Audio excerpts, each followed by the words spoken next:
Good evening. This is my entry for the 5 point scale.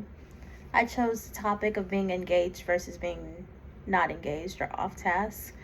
For level 1, I said engaged on task looks like following all the gym norms. So that's expectations and rules. The response will be positive acknowledgement. For level 2, focused with reminders. So that's paying attention but needing a few reminders.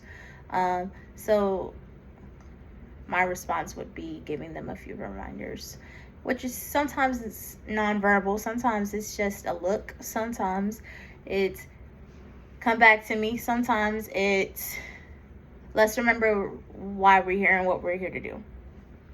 Fair stuff. Level 3 is like mildly inattentive, so that's looking around, that's whispering, fidgeting.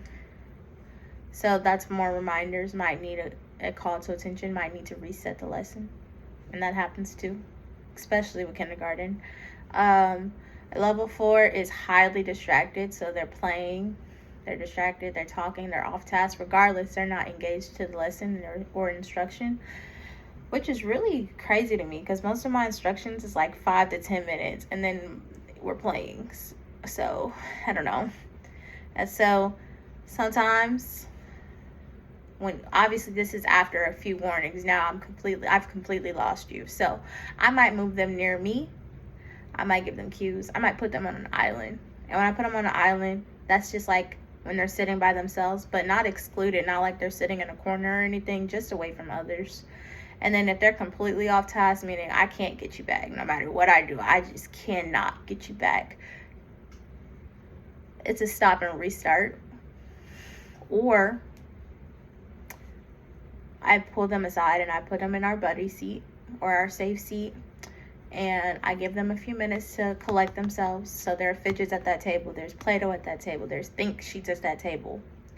And when I get a second, it's usually about 5 minutes, when I get a second to talk to them and process what's going on, why did that happen, why did this need to happen, they might tell me something I wasn't even expecting.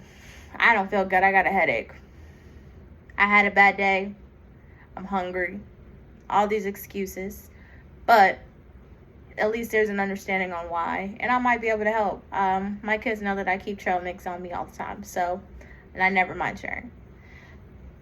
So when that happens, I remind them of our expectations and our norms, and I tell them that they should start communicating these things instead of waiting until this looks like you're in trouble. And that is my take on the 5-point scale. Not as pretty, definitely not as creative as the ones that I saw, but I think I took a good shot at it. Thank you again for allowing me to make up this assignment. I appreciate it. Good night.